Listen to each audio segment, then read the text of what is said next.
Welcome. On today's episode, I interview a husband, a father, a coach, a fitness motivator, and founder of Fit Club Winnipeg. Welcome to the Winner Circle, RJ Padua. Thanks, buddy. Thanks for having me. Appreciate it. Great workout today, too. Yeah, I'm excited. I just did a workout here with you, and we're gonna start off with a shot. Okay, let's do the shot, yes. It's not Smirnoff. It's definitely not Smirnoff. All right, cheers. All right, run us through how that tastes. That tastes fantastic. Like what? Just describe it to them. What are you tasting right now? It tastes sweet, but like naturally sweet, not artificially sweet. Yeah. I'm energized. Okay. My taste buds are dancing. Okay, so what we did here, I take about 50 to 60 grams of spinach, just raw spinach, throw it in a blender, ice to keep it cool, water, and then I use collagen. So I don't know if anybody uses collagen out there, but it's good for the tendons, ligaments, and joints. And then I put a green, so there's another like superfood mix that's in there. And what the sweetness that you're tasting is stevia. So like that's an all natural product. I just broke my fast right now with that. So the very first calories that I put in around 11 or noon is that, like greens. I'm like, if you're gonna start your day off right, that's the first thing that's gotta go in your body. Yeah. Well, thanks for sharing that. And I'm excited for you to share with me your story. Me and you know each other for quite a few years now. Yeah. And I'm coaching your kids, jiu-jitsu, some striking, some Muay Thai. Yeah. And I'm excited to just learn more about your journey to Fit Club right from the beginning. And one of the first questions I ask all my guests to start my interview is, what do you love about your personal world right now? One thing I notice about podcasts, I don't listen to much podcasts because there's so much like negative focus like on the news and like what's going wrong in the world and politics, and like that's not what these conversations are about. These conversations are really to uplift, inspire, and empower the people tuning in just to move forward with greater like love, faith, and belief in themselves on their hero's journey as ahead. So the first question to you, the positive one, what do you love about your personal world right now? So throughout my entire journey, I think I'm in my 20 or 21st year. I'm not quite sure of like exactly when I started, but it's facing obstacles, right? So like when you're starting a journey, you see these things as like challenges, obstacles, but a lot of people will see them as problems. And so I don't like to use the word problem because I think that a problem, then people don't focus on creating a solution, right? So like even right now, I'm dealing with some new things that I've never been faced with. And usually, like previous years, I would be like, I need to buckle down, I need to work harder. I need to tighten things up. I need to get focused. I need to like dive in and just like shut out the entire world. And now I'm more like, you know what?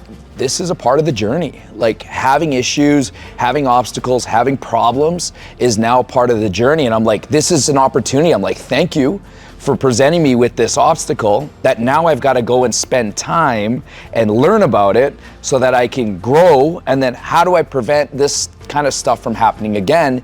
And even if it does happen again, it's all a part of the process. And so before I would be like, you know, I would have that dark pitting feeling. Like, you know, when we first got shut down, like that was my biggest fear. When we were in 2020, when all gyms got deemed non-essential and they shut us down, that was my biggest fear in life, is like having my business shut down, because it's all I've ever really done. So my identity got so tied up into being a business owner and operator. And so when they shut me down, I had that feeling of like, you know, I don't want to say depression, but I felt depressed, right? Like I was just like, everything was sitting in my stomach. My heart was there, my thoughts were there. You know, I was just like, what happens this, what happens that? And then after that, so I grinded that first like shutdown, then they reopened us. Then they shut us down again and I burnt out. And then when they reopened us and I was like, okay, I gotta go, I gotta do this, that. By the third shutdown, I was like, I just gotta let it be. Like it was such a huge, like, you know, when you realize like life goes on, man, like we're still breathing, I'm still here, my family's here, I get to still be in an industry where I get to like help people to like realize their max potential and just like not worry about like finances or doors being closed or what's my identity like. I was like, man, now that that's all been removed, like strip all of everything that you own right now and just like that's what I felt like. It's like they stripped me of my clothes, they stripped me of water, they stripped me of everything, and they put me into like a jungle. And you're like, these are the 3 things I need in life. And so now I take a lot of what I learned in those times and I apply it into now. But now I'm kind of like in a creative mode, because when you really are a business owner, operator, like you don't really have, you work for a corporation and they've got their set agenda, right? So, but when you're like, when you're on your own, you're like, hey, what do I do next? Right? And I think a lot of people, and like especially when people get older, they retire, they have their family, they get their kids, they get their job. A lot of people get stuck in that, what do I do next? And they flatline. And it's just a matter of like, okay, my next big highlight in life is when I retire. And then I retire, and then everything kind of gradually descends, right? Like a lot of men, especially men, that when they retire, within 2 years, they're dead. So they lose their purpose. And when you've been in business, and I've been doing this a long time, I've seen a lot of things that you get to that point. So now when I get these obstacles, and again, I don't want too many more obstacles, like I enjoy it, I see the challenge, but it's just like working out. I don't need to do a hard workout every single day. So I don't want a ton of challenges, but right now I'm dealing with a couple challenges that I'm seeing them as opportunities to grow. And I'm like, you know what, thank you for presenting these with me, because now I've been spending an hour a day, like learning about these things, writing things, like having discussions with people. It just kind of gives you that new, like, oh, this is kind of cool. Yeah. So from years present or prior, it was like an obstacle hits and I would go through this phase of like pitting feeling, oh my God, like what's happening next, or what's going to happen out of this. So now it's like, instead of going down a level to bring myself up 2, I'm like up a level and then I'll go back up another 2, right? And it's all about like just creating small platforms over the years of being a business owner, being fitness, and then you start tying in other things like kids, like you mentioned, kids, family, faith, right? Finances, like they're all things that you always want to continue to grow at. I really appreciate your mindset about how these obstacles or opportunities, and they're happening for you rather than to you. And a lot of people see things, oh, it's happening to me, this is happening to me. Yeah. But with a slight shift, it's happening for me. Yeah. And everything changes. And then also having faith that there's a philosophy in yoga. It's the 5th niyama, Ishvara Pranadhana, meaning humble surrender to a faith above you, looking after you, taking care of you, everything happening for you. And faith is a big part of your journey. Yeah, it's huge. And must have helped you overcome these obstacles and transform these obstacles in opportunity. You want to share a bit about your faith? So growing up, my parents were in and out of the church, right? But never more in, so we were kind of always out. Didn't live a bad life, just church was just not a staple of our own personal journey. When I got to be 18, I was like, okay, I gotta make this a part of my life somehow. So I just started going to church by myself, and just the typical going to a Catholic church, and I literally just memorized everything. So like I just went through the motions, and I would listen, and I'd kind of know what they're talking about, but I didn't.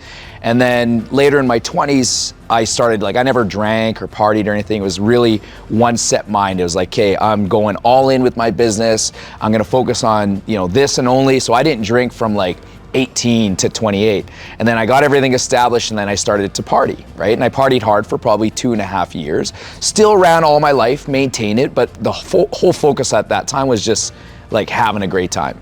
And in that time, you do some things that you regret, like subconsciously, getting blackout drunk, and then waking up somewhere that you don't know where you are, or, maybe you get into a bar fight or something that you're just like, this is not who I am. So internally, you're like, okay, I need to do something to kind of like make me feel better about myself. And that's where the church came in. And so I used to have a relationship with the church that I would do something wrong in my mind, whatever that might be. Everybody's got their own version of what, wrong is. And I would do something wrong, and I would say, okay, I gotta go to church because I gotta get balanced. So it was like, I was always trying to get right with God. And it wasn't until I started going to Springs Church where they said one thing to me. Well, 3 things stood out. Number 1, there's no perfect people, right? So if somebody's saying that at a church, that none of us are perfect, I'm like, I'm right here. Because we implement that right here in the gym, is that we never know. Like, somebody could walk in, some of my best clients were afraid to do a jumping jack. Some of my best clients would never consider even stepping up on a box, and now they're doing box jumps. Some of my clients walked in here, closed off, very negative, held the world tight, and then now they're the most open, caring people. So when people come through this door, that's how I take that philosophy, is like, nobody's perfect. You don't have to eat chicken breast, broccoli, and rice and be 10% body fat to be accepted into this gym. It's like, all people are imperfect, and I want to take that with the gym. The second thing is that all sins are forgiven at the cross. So that's one of the things that really stood out to me, is like, okay, well, if all the sins are wiped, there's really nothing to worry about. It doesn't give me the free right to go out and do sins, because there is no sin, but at least knowing, okay, I'm not that bad. Like, what I'm doing is like, I might screw up, but it's like, okay, well, what do you learn from this, and how do you adjust and grow, right? Like, what is it doing for me that's gonna help me grow? And so that was like a huge part of the spiritual guidance. And then the ultimate mentor, like if I have some like real big decisions, I'll run it through my team, I'll run it through my wife, I'll go like research it online. So I have those three like here physical beings to help me, but then I also just like reflect it with God. Like if I have got something major, I just go to the ultimate mentor, and it's like, how do we work through this? So it's like any of the decisions that I make is going to be God driven, like especially if they're big, right? So I feel in my mind that nothing is going to be done wrong with the like, I don't want to do something bad to another person, another business, intentfully to help my personal gains. I would never do that. You know why? Because God would never approve that. So it's like, if anybody ever questions any decisions that I make, just know that it's decided through God, right? The ultimate mentor. Yeah, thank you for sharing that. So these conversations are called Welcome to the Winner Circle. And to me, winning means embracing the process, which you spoke about, rather than the destination. We live in a very destination-oriented society. When I get this house, this car, this job, this degree, this body, I'll be happy. And then we get there, and maybe there's like a you're momentarily spiking dopamine, you feel good, and then it's like, oh, now what? And the dissatisfaction comes in, and I feel that's because we're missing the sweetness of the song, and that's the process, that's the journey, and that's being present in this moment now, embracing that process. So that's what it means to be a winner for me, is just to fully absorb yourself in the now, in the process, and have faith, have that humble faith, and surrender. 2019, I actually fractured my kneecap, an overuse injury that led to just my body just completely let go. And prior to that, I really relied on my physicality and ability to do everything. And it wasn't until I was completely laid up and couldn't, like, completely hopeless, like basically stripped of all my physical being. Like, I was so used to being capable. And I was incapable of doing anything physical. And it actually took away my ability to focus on my mental. And you know what, it was that time I was able to reflect on a couple things. So the first thing is that I realized you have to do good for people.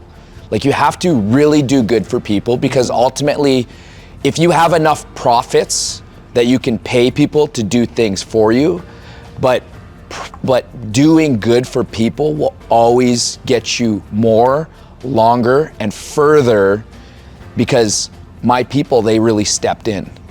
Because I did enough good things for them, and the people around me picking me up, like I had friends picking me up, bringing me from here to there. Like, and it wasn't the transactional relationship. It was just because we've got reciprocity, like we've done enough good for one another that this is a no question, right? And so that's one of the things I learned from like taking away from my physical being.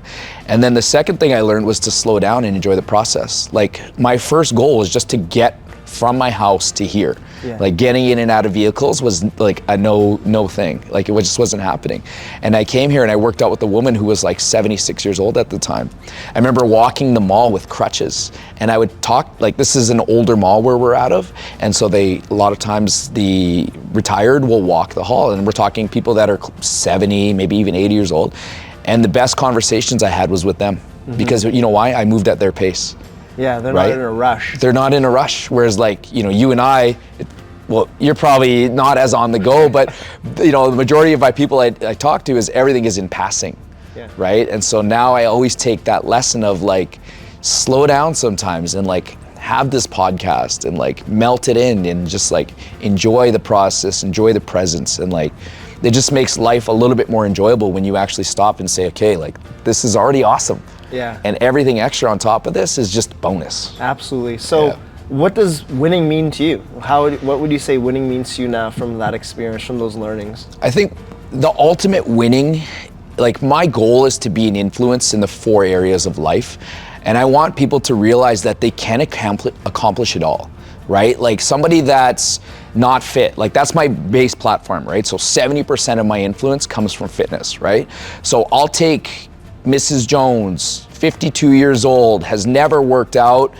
She could be, 200 pounds over what her BMI should be.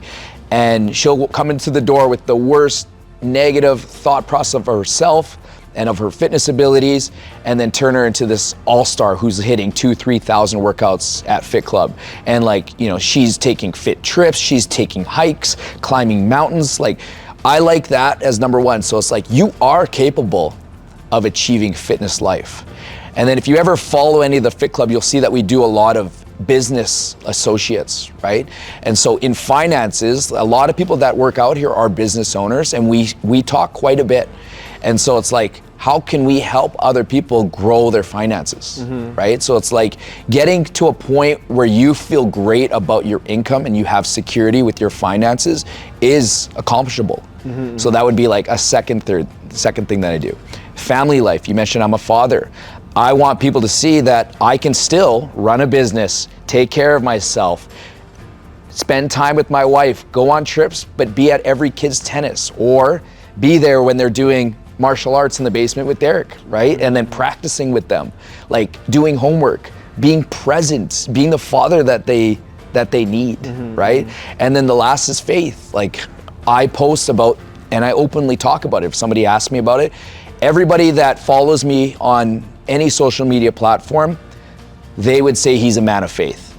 And that's something that I grew into last year, is that I was like, I want to open up my faith now. I feel like my fitness, which is influenced by my faith, is now at a point where I can start to talk about it without it deterring people from listening to me. And so I try to take a modern approach to how I talk about and make fitness and faith relatable. And honestly, like even in this gym itself, just a month ago, I saw a girl, she got baptized at my church. And she was going to church before, but she decided to get back into it and she got baptized. It's huge. Now there's a group of people from this gym, they meet every Sunday at church, and like, I'm not taking credit for that, but I feel like I did help influence them to like take that step forward with their faith. They just need to see a guy that they know, that they see he's successful, and is like, man, that guy does it, so why shouldn't I mirror it? Yeah, and living in your authenticity, which I definitely say you do. You're also a man of service, and that's one thing that I took away from the workout I just had with you, is all the people you're serving and the community that you've built here is so strong. And it's unlike any other community I've worked out with or trained with. It was really special. Everyone was giving high fives. They had a common goal. And another thing is everybody knows each other here. Yeah. Right? And that's one of the key things, is that like everything that happens outside this world, we can't control it. Right? Like you before you got here, who knows? You could have got yelled at by a client on your phone. You could have got a disruptive email. You could have gotten bad news from a doctor. But as soon as you come in here, this is like Disneyland meets Vegas, but in a positive way, that you should come in here and you should feel good. Everybody should be welcoming here. Everybody that's here should be like, happy to see you. It's like reunited with your kindergarten friends. And that's the kind of feels that I definitely want here. So when you see me coaching, like, that is my best version of myself. If I could say, RJ, what can you do better? I would like to take how I am when I'm coaching and just literally apply that to every element of my life. It's in process. It is. And so now that I actually have a mold of what I want to be, because I do it every day, now I have like ways. It's like, okay, what would I do if I was faced with this situation? So for instance, a client walks in and they don't want to do an exercise and they're not telling me why. Like, that's an obstacle that you might get faced in life, right? In a relationship, Why is my spouse arguing with me? I don't know what I did. So how would I handle that here, coaching, and then take that same approach to life? Because if I was a coach and you didn't want to do squats for some reason, you're not telling me why. Derek, you got a sore knee? Do you have an injury? No. Everything all good? Okay, I'll come back to you. Hey guys, Derek, how you doing? You know what I mean? Like I'm checking in with you. How you doing, bud? Everything good? All right, no squats today, right? All right, how about we do some abs? You want to do some extra abs? Like we'll find a way to pivot, keep it positive, but we're both going to grow together. And ultimately by the end of the session, we'll get even a little bit closer to being mutual, right? And so that's all I got to look at is like, at least we can leave out of here mutual. I want to make sure that I did my best for you, even if you didn't give your best to me, but at least at the very most selfish thing I can do is be my best version of me for you. Yeah. And like I feel like that's what everyone here has in common. They're here to be the best versions of themselves, and they're learning that from their leader. And I think that's like one thing that differentiates you from other fitness places or big box gyms where everyone is just kind of a hodgepodge of people with different goals and attitudes. Where here everyone is really like united under a common goal, and that is to be their best selves, physically, mentally, emotionally, spiritually. And I think most people that come here, like the most greedy goal that everybody wants is that they want to look good and they want to feel good. So they want to look fit and feel fit. Now that doesn't necessarily mean that everybody here wants to be 3% body fat, 50% muscle, but they want to look and feel the part that they work out, and as such they dedicate themselves to coming in here, being committed to it, and gradually, slowly working on their nutrition. And so we do have a nutrition component that we do, which is actually a lot tougher than the actual training portion. If we can just train, like up until maybe 6 years ago, I never touched nutrition because it's too sensitive, man. Like nutrition's tied in everything. You have a death, you eat. You have a birth, you eat. You're sad, you eat. You're happy, you eat. So it's like, it's associated with everything. And so to try and challenge somebody to grow outside of just being here in the workout area, it's very tough. And so everybody's kind of got that's the base roots goal, is that they want to look good, they want to feel good, they want to be capable, they want their clothes to fit, they don't want things to hang out where they shouldn't, right? Like that's like the greedy goal. But ultimately people come here and like they're only seen as their best version of themselves. It's like, oh yeah, Derek, man, that guy's a beast. And that's how people talk about each other, like, because they only know each other through the gym. So when they're in the gym, they're like, man, did you see Derek? He did the side shuffle sprawl burpees. And you're like, with Kareen, right? She did the side like this, that girl's amazing, right? And so that's when people come here, they only see people at their top. And like they can do whatever they want outside these doors, but when they walk through the doors, the only expectation is that you just try and be yourself. Be your best version of yourself. My staff, I had a discussion with a new hire the other day, and I said, the number one thing is that you have to deliver what you come here for, because she's a client. I said, the way you would want to be treated, the way you would want to be presented, the way that you would want to be talked about or talked with is exactly the way that you would want somebody to talk to you coming into your happy place. And so that is my base standard. Never mind operational stuff, like you have to be, they said there's no bad days. You don't get a bad day when you're working. If you come here as a member, you can bring your bad day like as this, and we're gonna try and help you to get through it if we can.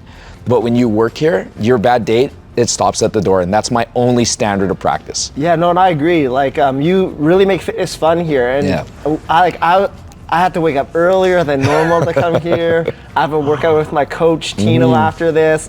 Had a long day. I came in like kind of on the fence. Do I even want to train? And then I left feeling that workout, you got into feeling it. Amazing. You got into it. And that's one thing that I respect, and that's what I want for our members here, is to be guys like you and me, right? When I say that, I mean capable, right? Like you came in and you were not lifting light, dude. Like you weren't holding back, and you were doing like every exercise, and you did a lot of new things. Like you've probably never done the resisted treadmills. You've probably never done, the ski machine. Yeah, right? Running backwards on a treadmill. Like you've never done any of these things, and I feel like you weren't Like you came in with caution, but you gave it everything that you possibly could.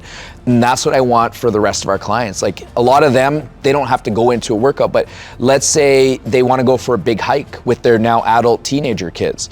And before they would just let everybody else go and they would stay back at the Airbnb, tidy up, cook dinner, this and that. But now they're like, hey, I want to come and join you for that hike in a mountain. Yeah. Right? And I'm like, and when people do this, we actually just had a client and he's turning 50 in a year and a half or so.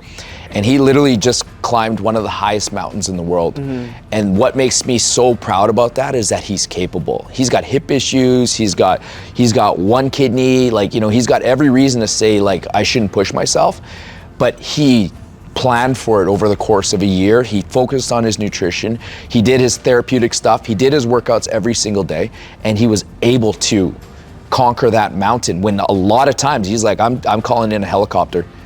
He's like, I'm calling a helicopter to get me. He's like, in his mind, he did that, but he was able to get up every day and finish that. It's beautiful because we're building the capacity in the blue room here. Yeah. Just like when I teach yoga, it's great that you're practicing yoga for that 1 hour, but the real opportunity is to practice your yoga off the mat. That's what's the most important. Yeah. And so I feel the opportunity for the Fit Club members is to practice that resilience that they've built here, the openness to try new things, the friendliness, and apply that to all their interactions outside of here, at work, with family, in traffic, at grocery stores. Well, imagine this. Somebody comes, they wake up first thing in the morning, they come to the blue, they do their workout. They feel amazing. They feel accomplished, right? Then they go to work and then they do a yoga, or now they're just smothering their day with stuff that keeps them in a positive mindset and in constant growth. And then eventually those great things that you're doing for yourself, you come to work out, this is only good for you. You know what I mean? Right after this, you're always going to be improved, because why? You just did exercise, right? And so when you do exercise, your body is only going to create more positive cells and reproduction and this and that.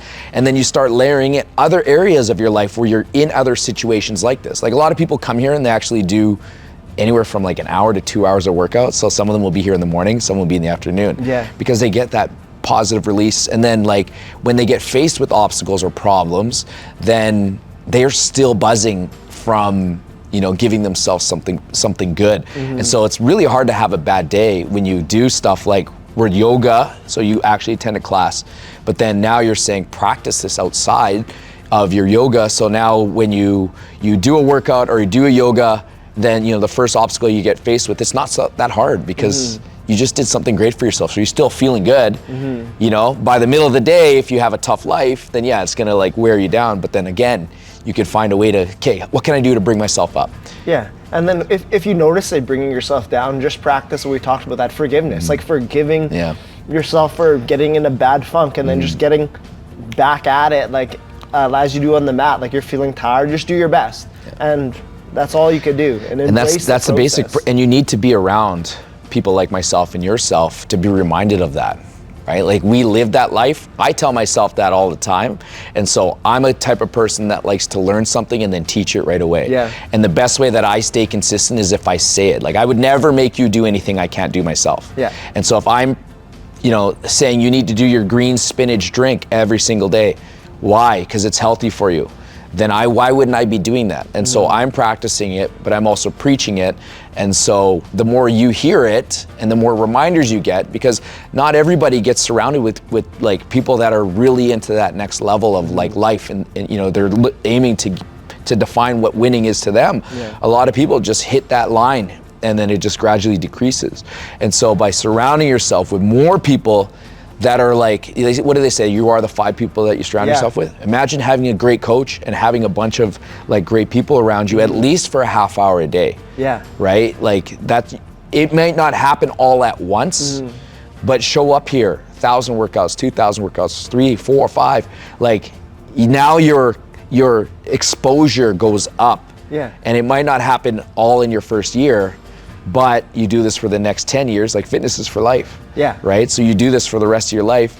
By the time you get to the point where most people throw it in or their body gives up on them, they're still thriving. Yeah. A lady you worked out with today, she's 72. Yeah. I don't have to go over there and modify for her. Like this woman, she just started, but she's obviously been taking care of herself. And that's what I want for my people. Like everybody's in, so I'm 42 now. In 10 years, I'll be 52. A lot of our demographics right now are probably mid 40s to early 50s, right? Like that's kind of like 60% of our population. So these people are now gonna be late 60s, 70s, right? 55 to 65, right? And these 55 to 65, I want them in better shape than when 10 years ago, right? And so as I grow, the people that I'm working with are gonna grow. The people that are younger than me are gonna learn from these people how to fast track success. Like you, not only do you gain people that are fitness mentors in here, but a lot of people that work out here are CEOs, they're like COOs, they're tops. One lady I was talking to, she was like number 2 underneath a top person. She just retired, like massive recognizable name. I won't say what it was, but she was like underneath that person. And it's like, you gain that exposure. Yeah. You talk about the winner's circle, surround yourself with those types of people. Like the person you're working out with, like nobody knows how much of a weapon you are. Do you know what I mean? Yeah. And so it's like now, like, you're working out with Derek Pang every single day and you didn't even know that this guy's like a lethal weapon. Yeah. And somehow you're like, you just get to talking and then you're like, man, I need to take self-defense. And that one time where you need to use it, you're like, wow, that 3 years of working out with Derek and him giving me a little bit of this and that between classes, like it led me to this point, right? And so just like exposure to great people. Yes. And a lot of these great people that are the top of the fields, one commonality I find is they're clear on their mission. Yeah. RJ, what's your mission? The mission is that, like, I want to be, for my personal mission, it's to be the influence. For this personal place, I want this to be everybody's destination point. I want their life to be amazing, first of all, but I also want this to be the highlight of their day. Like people look forward to coming here and people look forward to staying. Like even when I'm not working, I'm like, here and I'm like, oh, there's Jerome, there's, like, hey, what's up? And like, we're all like hugging. And, as a coach, you're in the front, you're in the middle and you're trying to like talk and do your demo, but everybody's with their besties now. Yeah. And so everybody's so excited. Like literally I was bugging one of our clients because she owns a big corporation, right? So when you own a big corporation, you've definitely got people that work under you. And a lot of those times those people are not doing their job or you got to have talks with them. And there she is in the back corner talking with their friends. Hey, calling her out because she's like having the time of her life. Because why? For that 30 minutes, she gets to go and be the kid. Yeah. Right? And so like me as a coach, I'm like, I understand that, right? I get it. Like this is a great place. And it's like, that's what I want. And I want people to come here and just drop all that baggage and like get all those monkeys off your back for 30 minutes. Come here, tell me what your favorite song is. Like, let's just get that on the mic. Taylor Swift, I got you. Whatever you want to hear, we'll play it, right? And so like when people walk through the store, I want it to be, at the very least, make their day a little bit better. And it does, and it did to me. Like I literally just did this class and was partnered with one of your coaches, Kareen, and like seeing her do the best, seeing all the people around me doing their best, like it pushed me. Even she thrives off people like you. Yeah. Whenever I get warriors in here, that's where I classify you guys in the top 5% that like find that notch where you're just like freakishly, that push, right? Like she's one of those people that I'm like, here's Derek. You guys get in a room. I know Derek would want this at the bare minimum. You probably wouldn't want to do it every day, right? Just because you have other things that you got to train for too. But when you come to Fit Club, if it's once a month, like you want to be paired up with somebody that's going to like invigorate you. It's going to push you so that you're coming here to get that big boost of endorphins. Like you're here to get a great workout, but then here's the twist is that you're gonna actually enjoy it. Yeah, I really enjoyed it. And like I think that's another skill of yours is you know how to read people and give them what they need. And like you're doing small touches with everyone out through the class. Everyone was feeling seen, they're feeling heard, and you're partnering people like with like-minded individuals that would maximize and capabilities and then maximize what they want. And that's something that I really try to, or that's actually something that is a standard for being a coach. Like knowing somebody's name is the bare minimum. And if you don't know, you need to ask. That's the bare minimum. And then the next level, like we have a big social media following, and a lot of our stuff does get transferred over to social media. And so people get to know each other online, and like that's when they get to really dive in and get to know, like a lot of people, I just seen a girls trip, and 4 of them, they didn't know each other before coming to Fit Club, and now they travel on the regular. You know, like these people have now become best friends, and that's what I want, is like, you are the 5 people you surround yourself with. And so if you can find people that are like trying to find that next level, trying to be the best versions of themselves, trying to be fit, healthy, faith, finances, family, like these people that are looking to really, you know, go to that next level, or, you know, continue to evolve. Like, this is what I want. Like, I want more people to be influencers. Yeah. I don't want to be the main influencer, but I will live this life so that maybe I can make a great touch point with another person that will influence the person that is where they were 2 months ago. Yeah. Yeah. So let's take a moment to acknowledge some of the people that influence you on your journey, some coaches, some mentors, whether you met them in person or you read their books or you follow them online. Who are some people who have inspired you on your journey, RJ? So in school, I never really liked school. Does that make sense? Like, it just thought math and like these things, it just didn't really it didn't stimulate me. And so whenever it was any type thing that had to do with like applying it to life, that's what always got me. But I always remember the teachers, and I always try to be that person that just knows something about you, right? So the very first influence I had, he was a teacher that I've never actually had in high school. And he always complimented me in one way or the other, but it wasn't like something generic. Like, it was something that generic compliments don't work for me. But he knew something in my depth about me that he brought it out in me. So he's like my very first, I can't remember his name, but he was the very first influence. Is like, you gotta dig into people's souls to see who they really are. Because that CEO of the company, or that MMA fighter, or that mom of 3, like, there's something more about them than what's on their resume. And so from him is when I started to see, okay, well, what is somebody's true potential?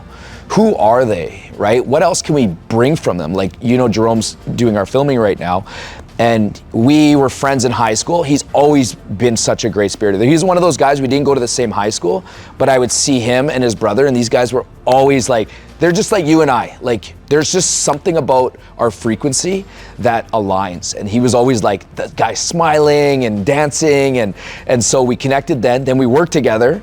And so we reconnected, and then he actually was filming my wife's sister's wedding. And then I said, hey man, why don't you come and do like this event for me? And then from the event is like, I need this guy to be here. And I said, okay, like, he was working like a standard corporate job, you know, getting his standard like pay, working 9 to 5, whatever it was. But I was like, dude, you are not like, this is what you do. Let's just find a way to make this happen for you full time. And so I was like, what are you making there? Okay, let's match that. You know what I mean? At the very minimum, I can meet your basic levels of living. And then it's like, now instead of like being, you know, chained to a desk, you get to now do your potential and help me to grow into mine as well. And so that's like something that I've really took pride in, is just like finding depths, and started kind of with that mentor. Throughout the years, it would another mentor in university was a guy named Jason Peeler, and he's another guy who just like saw me like deeper than just like a C student, right? And like, I just went up to him and I just took the leap, and I said, would you be my mentor? Like, I have no problems asking guys older than me or younger than me to mentor me in anything, right? Like, you're a year younger than me, I would 100% take mentorship program from you for yoga. Like, you have expertise. Age has nothing to do with it. There might be something on a personal level, like dive deep into a spiritual being, that I would listen to you. Do you know what I mean? And so there's always something that you could learn. So Jason Peeler, he connected me with a guy that was training in the city. His name is Richard Burr, and Richard Burr hired me to be an assistant to help him train his pro athletes. So we're talking guys in the NHL, guys playing CFL, et cetera, so top elite athletes. And then there was a pivot point where he'd say, hey, do you want to stick around and help me with my lifestyle clients? So these lifestyle clients were old at the time, right? 45, 50, right now I'm 42. So I was like 20, 21 or something like back then, right? So you're just like, these are old people. And he had them doing the exact same exercises that the elite athletes were. Maybe not moving as fast, maybe not lifting as much weight, but doing the similar exercises to their capability. And that's when it completely pivoted how I train people. Because I'm from the late 90s, right? So all that we had back then was like the Arnold magazines, the guys that are like 240 and, you know, protein and creatine and chest press. And like, I thought that was like the only way that you could train people. And when I went and trained with them, I was like, wow, like this just opened up a doorway for me to do research. And I remember I built my first ladder. So, you know, the agility ladders, I built it out of fishing poles, right? And I was training people and I was using tubing. It was like medical tubing, and that was my weights, and I would train people in fields. Like that's how I started with my personal training company. I trained a woman out of my mom's basement, and it was literally like an old basement in the North End, and all I had in there was like this old exercise bike that we found. I had one set of dumbbells and I had one medicine ball. And so I just learned this ways of functional training. So my personal business story started with one client, and I was like, how can I take this one client and make this the all-inclusive? So it started with me helping, like giving her nutrition plans. Like she would come and work out with me 3 times a week. I'd give her like a routine to do like off hours. And then, you know, I would make her like her smoothies like before she left. And, you know, we would just use whatever equipment we had. And so like that started the evolution of where I was. So I actually went down before I actually went up, right? And so from there with Jason Peeler, the next big mentor was when I decided that I need to make this a business, because I was kind of just the personal trainer guy, right? Like everybody knew me. I was training a ton of athletes. So prior to Fit Club, we were at the bare roots. My first business was No Limit Training. And it was based on wanting to be NLT, which was like, my thing was I bring hockey players and football players to the next level. So whether they're playing like as a 13-year-old, the next level is to get them to the AAA, from the AAA, the Western League, and then I had a couple guys play pro. So it was like, how do I get you to that next level? So it was NLT. And then in like 2012, 13, I was like, I got to figure out the business side of this. So I was like, my very first business goal was to have one full-time employee, one admin, and then 2 part-time trainers. Like that was my first ever business goal. And I was like, you know, when you're by yourself, you're like, what's next? Like in school, you have a textbook, you know what the next chapter is. But in life, you don't know. And that's back before like the internet was as big as it is now with AI and, you know, like YouTube, like none of that really was big. And so I just started doing research, like how do you run a business? So I started following like 3 or 4 guys, and this one guy, he's like, just told it how it is. And everything YouTube video that he put out like resonated with me, and I would immediately take action on the things that he said. And I saw my business, so my business wealth, my top end, go from literally here to here and to here the more I did. So I isolated everything I did. And in one of his videos, he said, we're gonna be meeting down at Dana Point. He's like, it's my favorite surf spot. I've never been to the States at this point, and I've never gone surfing, and I was gonna be getting married in a year's time. So I was like, okay, this is my own personal like gift to myself, bachelor party. Because at that point I was still kind of partying, but I was kind of like wanting to really wind it down, and I was, but it wasn't completely out of my system. I said, I need to just detach and like just go somewhere where it's all positive. And so he made that thing, and so I contacted him, and I was nervous, man, because I knew nothing of what these guys are talking about. So I spent a full weekend. I was at a hockey tournament. I was hosting it as because I was on a board or whatever. And in between everything else, I literally sat there. I read every blog, because that's when blogs were huge, and I watched every single video. I looked them up. Everything I could find on the internet, I read or I watched, and I took notes. And I was like over prepared to go there. And when I went there, the first time I jumped in the water, so like the first thing was in the morning, I get out there by myself, never flown alone. I've never like, you know, taken a cab alone, like, you know, much less book a hotel room. So it was like a huge leap of faith for me, right? And I remember pulling up to the spot, the surf spot, and I was in shorts, regular shorts, and they're like, I didn't know anybody. So I was like, oh, just fake it till you make it. So they give me my surfboard. I get out there. First of all, I don't know how to surf. Second of all, it's California water, which is freezing. It's freezing. So I'm on this surfboard and I'm trying not to go into hypothermia, and around me are all these people that I've seen them on YouTube. I was just like stargazed. I'm like fangirling, right? I was like, oh, that's Maria Mountain. Like, she's the goalie trainer that I've been following. Oh, there's Josh Carter. This guy's like, I've seen a bunch of his stuff with Bedros. There's Jeff Sherman. And then it's like, whoo, Bedros Koulian. Yeah. You know what I mean? Like, it was like, whoo, and this guy just comes on and he's so down to earth. He's so chill. This whole weekend, I networked with some of the best guys that I've ever, it was like going through university in the States. So I started connecting and I kept in contact with a couple guys that were in this group, and I joined their coaching program. And it was such a huge faith because it was $2,500 US a month. That's a lot of money, because at that time I was probably making 80 grand. So think about that, almost $30,000 a month or a year was being dedicated to my fitness goals or my business goals, right? And my personal brand. But I was like, if I'm doing this, I gotta do it right. I gotta listen to everything they say. I gotta implement, I gotta ask questions. I can't be shy. That was another thing, is I didn't wanna ask stupid questions. That's my thing. But I was like, I gotta do this because I have this question and I need these guys. And I would email them, text them, get on phone calls. I would utilize them in the proper way, and everything they said, everything Bedros said, I implemented and I followed it right to the T. And so he was my major, major, major business influence. And that's why when we wore out of so I went from personal training with Shapes, and then I was training hockey guys, but Shapes and I couldn't come to an eye proper agreement, and I had a group of about 15 guys that weren't a part of the Shapes Corporation, because I never want to leave a business by taking client money out of there for my personal benefits, right? Yeah. So anything at Shapes I continued to do there until it was done, but I had my hockey program already set up as a city Winnipeg gym. Yeah. And so I had all my guys there, so I was doing half. So the hockey thing actually blew up over the summer, right? And it actually covered pretty much a year's salary for me.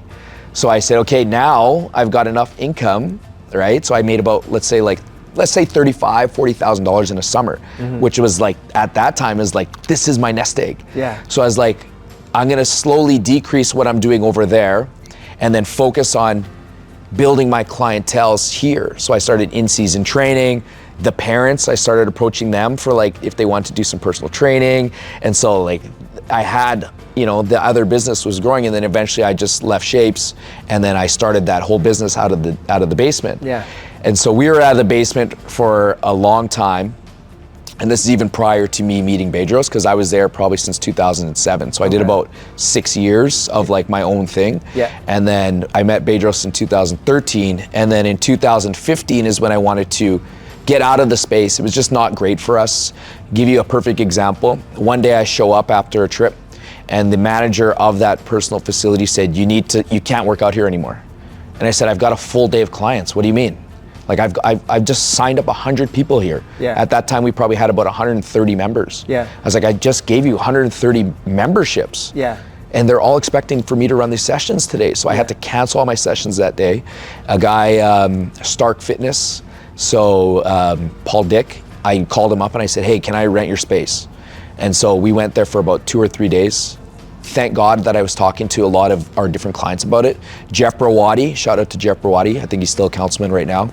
He said, hey, that doesn't sound right. And so within a day, he got me back in. Okay. And that's when they created this policies for trainers to be actually in the gym. Because you were probably training back in the city back then. Yeah. And so were other people. So they're like, why is it that this one guy is getting kicked out? Yeah.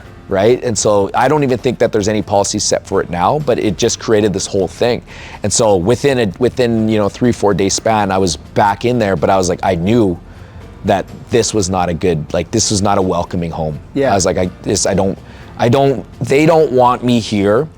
And so I don't want to be in a place where I'm not wanted. Yeah. And even though financially to take on a big lease, in a commercial building, it's scary, yeah. Right? Because now you're locked in there, I can walk away at any time.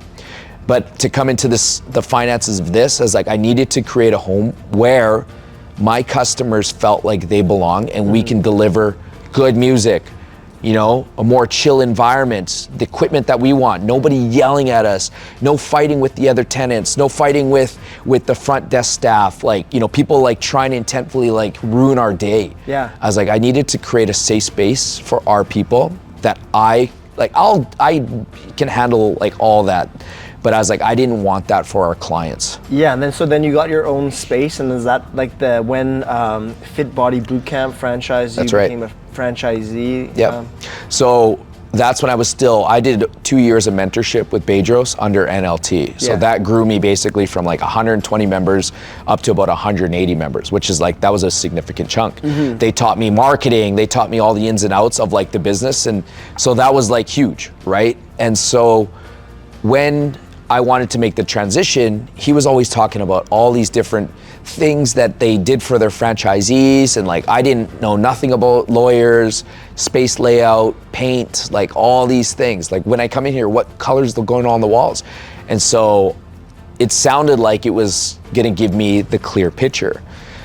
And it was great, like when we did open up as Fit Body Bootcamp, because I wanted to go something different. I didn't want to be known as the personal trainer guy anymore. I didn't want to be known as the hockey guy. Like I literally want to go straight all in.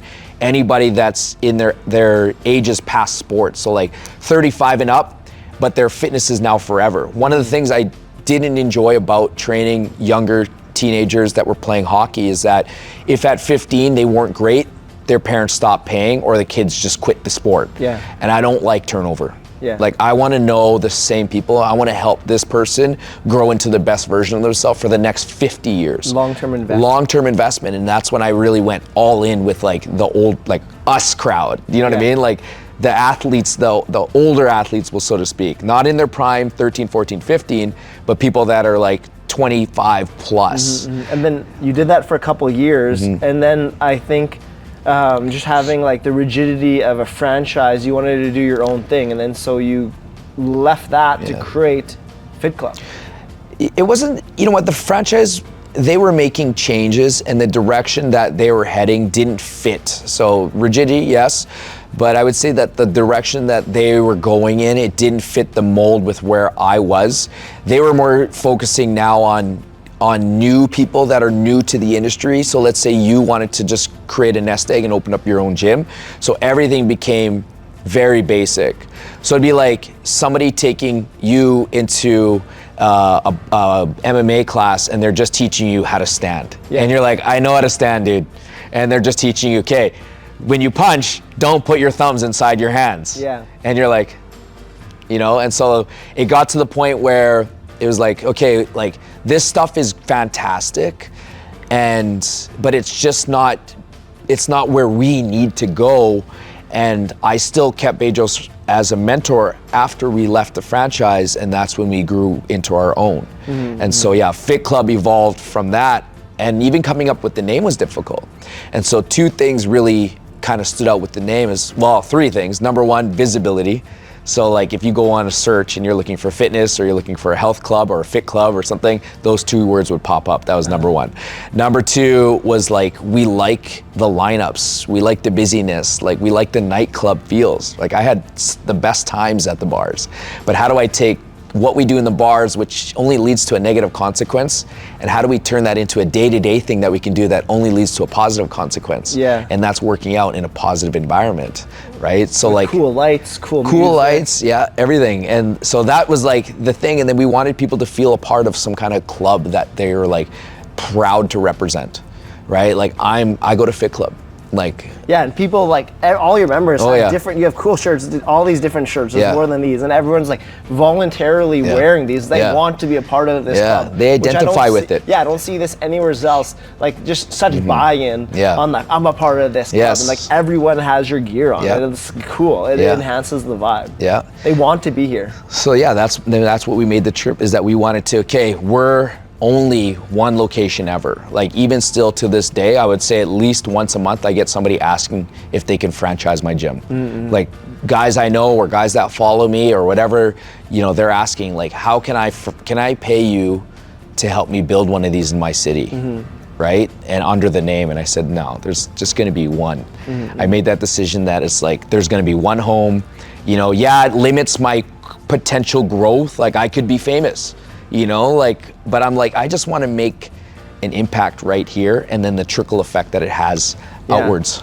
So throughout your whole origin story that you shared with us, like undoubtedly fear has come up, like fear of leaving that security of Shapes to start No Limits, fear of leaving No Limits to buy into the franchise, or even the fear of to pay all that money to go down to California and train with your mentor, then fear to buy into a franchise, fear to leave like that comfortable franchise, you knew what was going on, to start Fit Club, and then the fear that must have came up during COVID.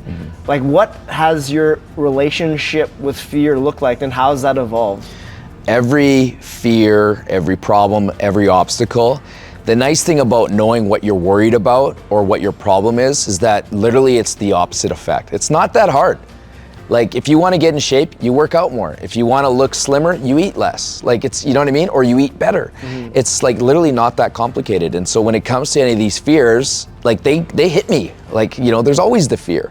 But it's like, okay, well, what am I so fearful of? Am I fearful that if let's say you lose a staff member, right? Like that's as a business owner, you know, okay, if I lose a staff member, what happens after that? It's like, okay, well, a couple clients might be upset and they might leave with them. Okay, so now that I know that, what do I need to do to replace those clients? Like, not that I want to replace clients, but from a business standpoint, when you lose some, you got to gain some. What about that staff? Well, how do I replace that staff? Well, now I need to have the proper training. You know, here's what we're looking for when we're recruiting. This is what we need to do when they're training. Now, what do we learn from that staff so that now we can try and prevent that in the future, and how can we help this to never happen again? Not to say that it won't happen. So that would be one business fear. When it comes to finances, okay, well, what do I need to make? Okay, I'm scared that I'm not making enough money. Well, how much money do you make? You got to know that question. And a lot of businesses don't know. How much do they make? How much do you spend? It's literally that simple. But we're always afraid that we don't have enough money, right? People focus on their hourly pay. It's like, okay, why do you need to make $100 an hour? Why is it that you need to make $100? How much money do you need? And that's something that I established in COVID. I said, what is my bottom line? And my bottom line to live the exact same lifestyle that I am right now between myself and my two kids is $100,000. So I said at the bare minimum, my wife would have to get a $50,000 job and I would have to get a $50,000 job. And that's driving the cars I want. That's like the cars that are within my means. That's taking vacations. That's living in the house that I have. That's what I need to live. So it's like, what's my fear, right? So people are like, well, I need to make more money. Well, how much? And why do you want all this money? Well, I want to be able to go and like, I like to get my nails done. And it's like, I like to buy new clothes. Okay, well, so if you don't make the money, so let's say you're in fitness, you're a fitness guy, why don't you contact Lululemon to see if you become a brand ambassador? Oh, you get 25% off now. So instead of now spending $130, you're spending $89 within your means of your hourly wage, right? Oh, well, I want to get my nails done. Derek, why don't you barter with a woman that does nails? Well, maybe you don't do nails. Haircut. Why don't you barter with a guy that does men's cuts, MMA sessions for haircuts? You don't need money for that. Yeah. You know what you need? Value. So as long as you can figure out what it is that's bothering you, whether it be fear, problem, or obstacles, that's the good thing. Literally write it down. And now with the use of AI, with Google, you don't need to, like, honestly, like, I think that mentors are so very important. But you can learn so much now off the internet and off YouTube. You look up any one of your problems. How do I make more money? You go look that up on YouTube. You know how many actual videos are gonna pop up? And you know what you're gonna learn from? Freaking Jeff Bezos. You're gonna learn from like the top guys. Does that make sense? Where a mentor comes in is that you probably wouldn't have enough income to connect with those guys. So you can find the guy that's like Jeff Bezos and then reach out to him and see if you can learn from him. Yeah. Right? Yeah. And so like fear is great. Everybody has to experience that. But the thing is, like, the fact that you're fearful of something now gives you something that you can grow from. It's like, okay, I'm afraid to become a singer. So it's like, okay, well, what do you mean by singer? Well, you know, sometimes people invite me up to go sing karaoke, right? Yeah. I'm scared to stand in front of even just one person to sing. It's like, well, how can you get better? Well, you heard me sing it on the mic today. Yeah. Right? In class. In class, I'm singing on the mic. Reps.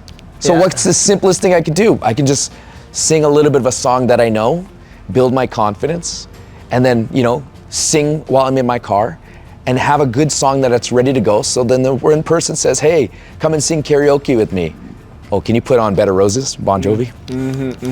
Little steps. That's it. Step by step process over destination, which we started this conversation with. And to end this conversation, I have so many more questions, but I'll finish with the final two questions I ask everyone. And you've shared a lot of wisdom so far, but what would you say throughout your whole journey, through the highs and lows that is your life? What has been the greatest life lesson you've learned on your path that you feel called in this moment to share with me and everyone tuning in? I think it all started with, we had the shutdowns coming up, and just prior to that, I had one of my closest coaches leave of 10 years, and the business wasn't heading in the direction, both internally and externally, that I envisioned it. And so when I had to deal with being in that slump, because I've never ever really felt sad, and at that short brief moment I was able to experience, and this is the key, is that I always like to go through the trenches myself. And so whenever I experience a knee fracture, whether I experience 3 shutdowns, whether I experience my first business loss from a partner that you would never think, whether you experience your first heartbreak, like, these are all things that they're all defining moments. So when I experience what it feels like for somebody to be really sad, and I feel like a lot of people come in here sad, and I'm able to say, I've been there. And honestly, it's not that bad. You know why? Because there is another day, and you're able to grow out of this. There is light at the end of the tunnel, and nobody's hopeless. Because when I felt hopeless, literally, I went to every single, and it's like, it took me a month to get out of my low, and nobody knew it. Like, I remember, I put it out there on social media, but I remember laying in bed with my kids, and I was like holding back tears. I couldn't even lay in the same bed as them because I was just so stuck in my sad, and I just couldn't be. And I was like, I had to start at the very bottom. And that's everything about my journey, is that I've always started at the basement of my mom's house in a 5x5 square foot, like, rundown basement. Like, at the bare necessities, I have everything that I need, and everything that's gifted to me in this life is definitely going to be earned through value, but it's all extra bonus. And so when I was in there, it keeps me relatable to everybody, because I feel the people that are going through the hardest times, I want to be able to say, like, I'm not experiencing exactly what you did, but I've been there. You have an injury, or you're incapable of working out, I've been there. Like, mentally, I get it. So I want to be able to say I've had these life experiences, and it's like, I'm relatable to you, so let me help you get to that next level. Thank you for sharing that. Final question. We've examined your past, we've examined your present. Let's fast forward in the future. We'll fast forward 33 years, and we're going to be alongside a 75-year-old RJ Padua. Who is that man? What is the legacy that you've left behind? Where are you? Who are you surrounded by? And what are the predominant feelings in your being? I want to be legendary. Like, I want to be legendary, but I also want to be an influence to people. So, like, I was talking about that lady that's in here, she's 72 years old. Like, I want to be that guy, that just rolls in. Like, you're 41, you're fit, like, you look the part. You come in here and you have a great workout, it's expected of you. Does that make sense? But imagine now you're 71 years old, you roll in here, have never worked out here, and you bring the same energy and ability at 70 versus 40. That's where I want to be. At that point in business, I want to be like, it's just, everything it's like you've seen it all orchestrated before. And it's like, even right now, with all these new obstacles that I'm getting faced with, it's less phasing me. Because I was like, okay, like, I see what happens now, and I know what I need to do. And so I want to be able to pass that down to, like, the future generation of Fit Club. Is like, I probably won't be as involved with everything day to day, but I'm gonna have mentors in Jerome and Jen and Kareen. Like, that's my goal, is to keep these guys around, and then, like, they can do I want everybody to do everything that they want to do, whether it be finances, faith, family, or fitness. Like, that's my dream goal for the people around me, is like, how do you want to live your best life, Derek? You know, even Jerome, what do you want to do all day? Like, what fascinates you? Like, what is the one thing about this job that you do that that's all you want to do? And then we either hire out, we train out. Do you know what I mean? And that's what I want for my people, is like, I want your days to be exactly how my days are. If I want to get up at 6 a.m. and learn something new and spend an hour on it, that's what I want to do. But I don't want to feel like I'm being forced to do something, right? So like right now, my life is probably 75% what I want to do and 25% of what I, could do without. But it's also part of where I'm at in my age and in my financial journey and parenting and all that kind of stuff. And so I would like it to eventually be where it's like, I do 90% of what I want to do, because I understand that there's always going to be 10% of what I don't, or what I could avoid doing. Does that make sense? So I want to do 90% of everything that I want to do, so that every moment of my life is exactly how I want it to be. But you got to be realistic. There's going to be 10%. You get stopped at a stoplight, you're hoping to be at the place 2 minutes early. That's the 10% of your life. And so I want to live 90% of exactly it is what I want to do at that time. Yeah. And what are the predominant feelings in that 75-year-old man? What is your vibrational attunement? Like, where are you? What is your I think I'll always be a high performer. I'll always be a competitor. And I think that's the edge that I don't really like to lose. Like, I took up tennis, let's say 3 years ago, and like my whole thing is just to show you a guy that had a fractured knee, that's 5'6", that has never played tennis, and he's coming out here and he's beating these guys that have they're been playing tennis since they're 9, they're 6'2", they're like lean, athletic, and they're 10 years younger than him. Like, I like just saying that to myself. It is like, if you ever doubt yourself in any way, shape, or form, it'll probably be less things so like, I just took up tennis, I plan to stick with it.